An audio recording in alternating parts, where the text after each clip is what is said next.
Happy hump day. Cheers. I'm shooting this a little bit later. So, honey, I decided to have a glass of Prosecco to really get it in there. How's it going? How was your week? I'm wearing a fabulous hat. Let's do this. Hello, world. Come inside. The Dear Juju podcast. There's something that came up this week that I would like to discuss with you, okay? Because genuinely, I'm interested. And this kind of piqued my curiosity, and I had a few things to say about it. So I saw something on the TikTok that, and I say that because it's just like I'm old trying to be cool on the TikTok, and it's just hilarious to me. It's like when old people mispronounce things, it just cracks me up. So I'm leaning into it. So on the Tiki-Takis, I saw this girl do like a 14-minute speech basically about the new hashtag trend, TRD Wife. How she was presenting it was, is it good for feminism? Now, this is what I thought. I thought that feminism in the women's equality to men equal. Besides that, the second thing, or the amendment number 2, if you will, was also a woman's right to choose. Right? Like that's very big in the feminism world, women's right to choose on everything. And I think feminism is also about women supporting women. Vitamin V, baby. So in that support, don't you want to support your fellow female if she wants to be a trad wife? Now, if she doesn't want to and is made to, that's different. But if she wants to and then wants to promote it on her socials and have all this trad wife content, isn't that her choice? Am I missing something here? I'm like, yes, go girl. She was also talking about in the line of feminism, women were traditional wives because they couldn't have a credit card, couldn't have a checking account without a husband back in the day. We know that that's changed. So thank you for all of that progress. I have moments of trad wives because when it comes to the cooking, I'm also just the better cook in the relationship. I mean, for me, it's not about men, women, or girl, guy, or, girl, guy. It doesn't matter. Who should cook in the relationship is the better cook and who loves to do it. That's why I'm like, listen, baby, we got to eat here almost every night if we're trying to save for a house and do the thing and da-da-da-da. So whoever's the better chef is going to be chefing it up. My friend who I know makes really good drinks, who's a gay guy, I always make him make the drinks because I'm like, after I make the first round and everyone's settled, I'm like, go make me a drink because he makes great drinks. Makes them nice and strong. And then she was talking about it from a financial perspective, how it's very elitist because these day and ages, if you're in certain places of the world, it's actually not economical to live off of a one income. So if you are a trad wife, then that means that you're a one income family and that you can live off that. And I'm just like, celebrities post their freaking cars and everyone loves it. Like, who cares? Maybe she's making money off this trad wife content. I don't know. I felt all kinds of way about it. And I want to hear from you. I need feedback. Let's discuss in the comments. Put it down there. Trad wife. I mean, we're trying to have a little slice of it all. Listen, I'm not always a trad wife, but sometimes when I see my husband sweating outside with the grass, I love to put on a little cute outfit and a little heel, make some fresh lemonade and go, here you go, sweetheart. Thanks for mowing the bush. And there's a bush in here that you need to tend to too. Wink, wink, nudge, nudge. I mean, sometimes it's fun to play that role. What do you think? Women, men, how do we feel about the trad wife? Let's pop off on the comments, honey. Let's have a good time. I'm wearing the most amazing hat in the whole world. It is Christian Dior from Recess. Now, what I wanted to do was when Beyonce posted last week, I think it was, she posted a beehive hair with like one swoop and it was very sultry. And I wanted to do that, but I feel like I need to get a wig because I'm sure hers has got extra puffin in there. So I felt like this gave the same This gave the same beehive vibe without actually ruining my hair and teasing it for the gods. The other thing that I wanted to discuss with you this week is why do beautiful people make everyone around them just act silly Billy? Now, my neighbor 2 doors down is from Australia. Her sister just came over from Australia and she was like, I'm so excited. I can't wait for you to meet my sister. I'm like, I can't wait to meet her. She's 30 years old. Let's get some fresh newness in here for the spring, right? So she's like, she's moving over here to shoot her shot. I can't wait for you to meet her. Okay. My son comes home and changes clothes. He likes to change clothes a lot, but he comes home and changes clothes. And I yelled at him and I'm like, hey, what are you doing? And he's like, oh, blah, blah, blah's aunt's in town. And I'm like, then why is he changing? I'm so confused. So I walk down there, pour some, Prosecco for all of us, bring over a spritz. Hey, spritzes, nice to meet you. Bottle of Prosecco, nice to meet you. My 6-year-old son is flexing. I'm like, what is happening? She had just gone for a run. She landed off a 14-hour flight and went for a run. I'm like, oh yeah, I forgot that's what you do in your 30s. So she's wearing a red sports bra, some black little hot pants that are like chonies but biker-esque, sweaty. I walk in and even I was like, oh, she's a glamazon. She is 6 foot tall, toned, tight, tanned. Okay? She got abs. She has blonde hair as white as snow. And even I was like, oh my God, hi, nice to meet you. Holy smoke, you're beautiful. But the funniest part about it was my son. He starts flexing. He starts doing push-ups. You guys, I crap you not. And then he starts saying things like, I win every race that I run with my friends at school. Wow. This 30-year-old woman is really going to be impressed. I know what I am. I think, personally, if you ask me, I got it going on. Okay, I'm short, I'm spicy, I'm Italian, I'm a little Texan, I'm a little free spirit Californian. I'm kind of all the things. But what I'm not is a 6 foot tall blonde glamazon. And I'll tell you, when you just meet beautiful people, I don't know what happens. It's just like people get intoxicated on the beauty. And I was like, Rocco, I don't blame you. I feel the same thing. Maybe not in my groins, but I feel the same way. She just got me all excited. And you know what? Cheers to beauty and doing the best we can with what we got for those of us who aren't glamazons. I just thought it was hilarious. I had to share that story with you. So a little bit of etiquette education. We all know not to show up to someone's house empty-handed, right? Or if someone comes in town and you go over to meet them or visit them, to bring something, right? This is etiquette 101. But another etiquette that I learned from my really good friend is to never leave your mark on the rim twice. So I went to an event at recess. Now, I took my really bougie friend who's from the Pacific Palisades, whose family home with their parents is made by this like major architect. We're talking that kind. And I had a Prosecco. And instead of having him give me these plastic cups over and over again, I said, just top me off, top me off, top me off. Well, I was drinking my cup in a certain place, leaving my lipstick mark. And then I'd be talking to people, I'd set it down, I'd try things on, and then I'd pick it back up and drink it, leaving little lipstick marks all over the glass. And she told me, girl, you're making your mark all over that thing. And I was like, what are you talking about?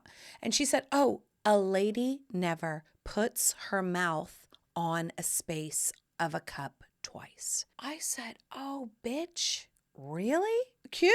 Okay. Teach me what great ladies do. Let's go. I'm always here to learn. Now you know you got to keep your mark. So if you're drinking on a glass of champagne and see, I left my mark with my lipstick, even if I set it down or I talk to someone or yada, yada, yada, when you pick it up, you got to swivel it and look for your mark again. Lady never leaves a lipstick mark twice.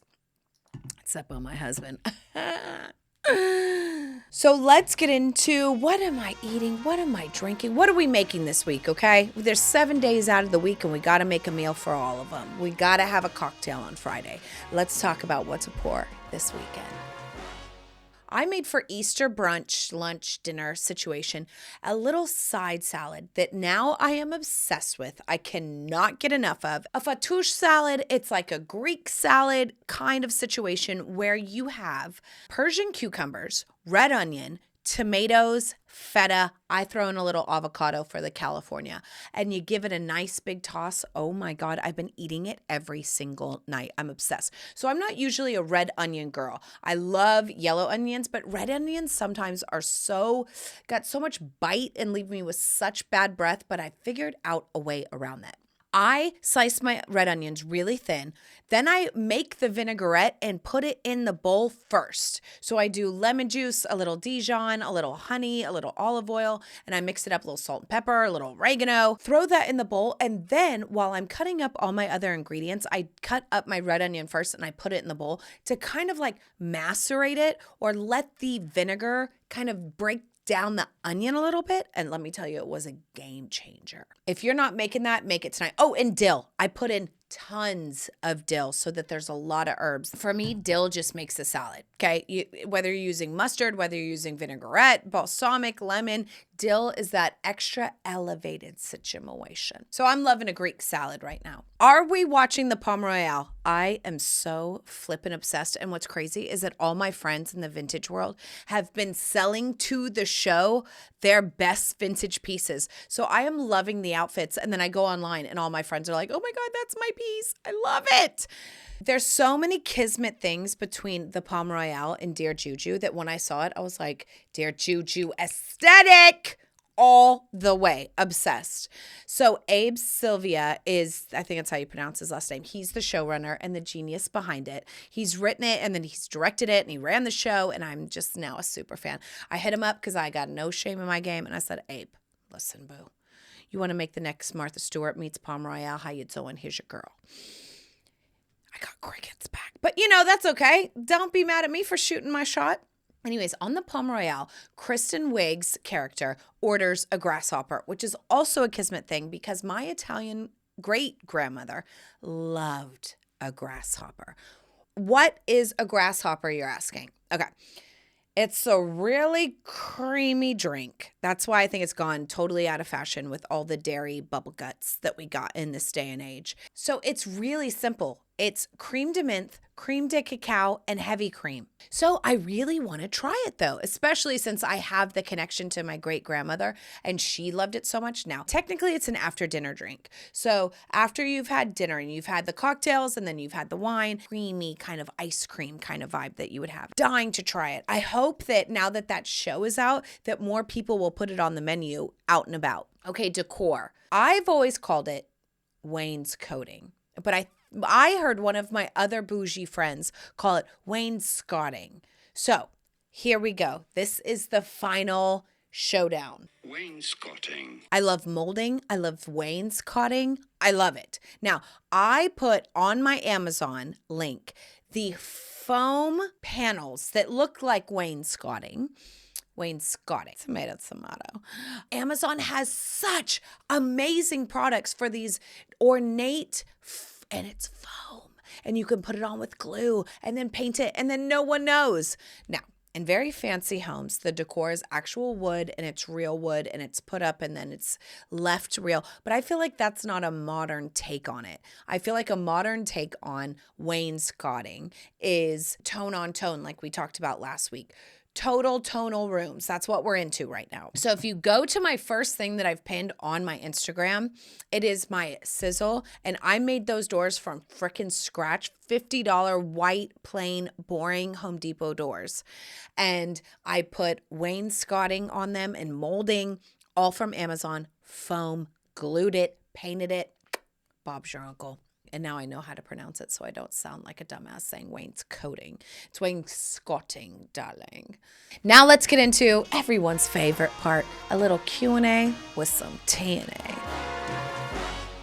Okay, are you ready for this one? We got a live one, honey. Dear Juju, how would you handle a drunken makeout with your husband's good friend's wife? Wait, who is this? Are you a girl? It's a girl. How would I handle that? First of all, everyone has to know. Oh, I would tell everyone right away and I would make a huge joke out of it because that's my trauma response. Not that it's traumatic, but that's like my response to everything. Also, it helps like lighten the mood, like it wasn't that deep. I mean, if you have feelings that are getting involved and things like that, these are things that need to be discussed. But if it was a drunken makeout situation, I would first tell my husband. And once he feels okay and you've guys talked about it maybe over and over and over, or he's like, oh, no big deal, babe, whatever, I get it. Then I would talk about it, especially with them. I like to talk things out. I like things out in the open. I don't like things hidden away. I don't like it in the dark shadows of the nook and crannies. I like doing shadow work. I like bringing everything into the light because, honey, it looks better in the light anyways. Even if it's ugly, I'm like, oh, shit, you need a tan. Get in the light. Come over here. So I would talk about it with her. Be like, oh my God, how hilarious was our drunken makeout session? That was kind of fun. I'm just playing around and just goofing off just to be wild, right? Or whatever you want to say. Or whether you're doing catching feelings or this, that, and the other, which I don't think that that's the case. If you said drunken makeout, I think it was just fun. I would bring it up so that the elephant in the room is invited. This is something that I heard this week that I would like to discuss with all of this. And this is a little side note tangent. A lot of the questions and comments that I get, how are you so authentic? How are you so confident? How are you, feel so good in your skin? Da, da, da, da. Now, this is the biggest takeaway that I have from all of that, which is invite every part of you to the table. This is what I love about food. And this is what I love about dining, and this is what I love about hosting, is it's the great equalizer because everyone has to sit at the table and break bread. And that is something that all humans have in common, and that's the great equalizer, and it's the most beautiful thing that we have. Anyways, invite all those things of yourself to your table. Hey, how you doing, insecurity? Hey, how you doing? I'm a little ashamed. Hey, how you doing? I didn't handle that great. Hey, how you doing? I, have ruminating thoughts that I'm never going to make it. Hey, how you doing? You're doing great. Hey, how you doing? You're a good mom. Hey, how you doing? You're an amazing dancer. Hey, how you doing? You have all these talents. Hey, you're a great person. You see what I'm saying? Positive, negative. They all have a seat at my table. And we talk about them, and I invite them in, and I give them lots and lots and lots and lots of space to be there. Now, in my younger days, I used to give lots of space to only the good things. And I'm like, why isn't everyone in love with me? I don't understand. Because I had no space for all these bad things that were rearing their ugly head. So if you want to be confident, if you want to be authentic, and if you want to be genuine, invite all of those things to the table that are uncomfortable, ugly, beautiful, glamorous, not so glamorous, a little crazy, a little sane, a little, you know what I mean? Give you all those pieces of you the even and great equalizer of a seat at the table to dine with you. It's just what I do. Now, that being said, there's probably a little uncomfortableness going on with this. There's probably a little like, oh, do we talk about it? How am I going to see her again? We freaking made out. Just put it out there. The best thing to do is just put it out there, okay? Say, hey, girl, oh, my God, we made out. And maybe even just leave it. You don't always have to talk too much, but just put it out there. That's how I would handle it. First, I would talk to my partner and make sure they're 1,000% okay with it and that we feel good. And the next time I see them, talk about it with them. Because the more you talk about it, the less like yucky and stickiness there is around it. And then you can probably just laugh at it and be like, I don't know, you're good. You make out really good. Your husband should be proud. Hey, Tim. Oh my God, she's good maker outer. Do you know we made out? Is that crazy? We're being silly gooses. Just silly Billy gooses. And you know what's crazy is I actually know a lot of people who do this, who like make out with their friends or like make out with, friends of friends. And then they don't tell their husband, and that feels really gross. I mean, be like Katy Perry, okay? I kissed a girl and I liked it. Taste of her cherry chapstick. It felt so wrong. It felt so right. Doesn't mean I'm in love tonight. I mean, come on. Music is poetry. Doesn't mean you're in love. You just have a little... Just being wild and crazy and free. Dear Juju, what's the best ways to self-indulge? Oh, come on. Do we really need to answer that? Self-indulgence is, for me, it's having a glass of champagne, it's having a little sexcapade, and it's eating a really good meal. Oh, I found it. This is the one I was looking for that got lost in the shuffle. Dear Juju, how do you confidently deal with anxiety if you do? Yay, finally. Okay, first of all, I started having chronic anxiety, I would say, at about 15. My parents' relationship fell apart around 12. It wasn't dealt with in a healthy way at all. And then around 15, I started dealing with anxiety.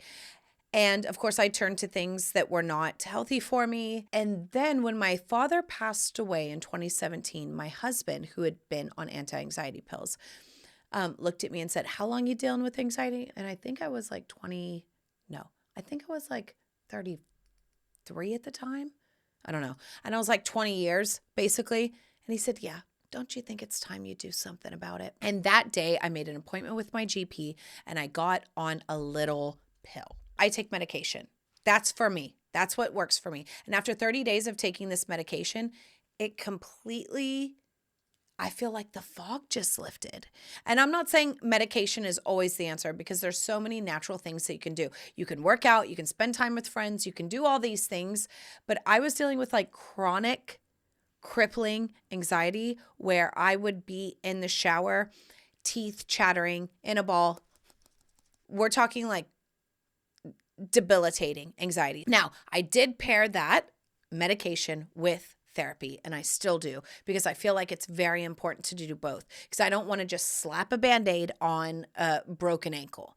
And I feel like that's what therapy gives me is it gives me the actual working on it and it gives me the tools, and I'm on a very low dose of medication to combat that. And I think that's good to talk about. So medication has its place. And I think it's very important that if that's a need for you, that you do it and you take it. And I would say if you're reaching out to me on the internet, maybe it's time you do something about it. And then part 2 is lifestyle. Make sure you're working out, doing healthy things, having communication and healthy relationships with people. Make sure you're cutting out toxicity in your life and confronting the things that feel yucky. And then number 3 is getting into therapy. Having that support system and that pillar to put 1 and 2 into effect is something that is absolutely critical to me. I feel like my mom needs therapy. It's not news to you. I told you this. And she just won't do it because she's of that generation where she's like, then I'm crazy. And it's just like, no, girl, it's basically just like a big sister or a big brother that can listen to your problems with an actual degree in how the brain works to help you walk you through the harder things that you can't see. That's how I deal with it. Hopefully, if you're reaching out to me, it's time maybe you do something about it and you talk to your doctor. Hopefully, you get a therapist, and hopefully, you have a spiritual practice that you can lean on of whatever that means to you. Even if that's just 15 minutes of meditation a day for your mental health, taking mental health days now is something that's very common in this society and should be and needs to be a daily practice. I feel very strongly about that because it changed my life. So that's the podcast. I can't wait to order a Grasshopper. Once I do, I'll let you know because I ain't buying all that cream, okay? Let me know about this TRD Wife. Don't forget to comment. Hit me up. Tell me how you feel about this TRD Wife. What are we feeling? Feminism, not feminism? Do you love it? Do you hate it? Are there slices of you that are it? I don't know. Let me know. The biggest takeaway, all the pieces of you, invite them to the table. Have a dinner party with all pieces of you because there are parts that we are happy with. There are parts that we're ashamed of. There are parts that we wish would go away. But you know what? Invite them to the table, okay? Looking under the bed is how you make the boogeyman less scary. So invite them all to the table, have a glass of champagne, and cheers to every part of you. Don't forget that you're a star. Even that part of you that you're ashamed of, invite that to the table because she's a damn star too, okay? And don't you forget it. I love you. Mwah! And I'm out.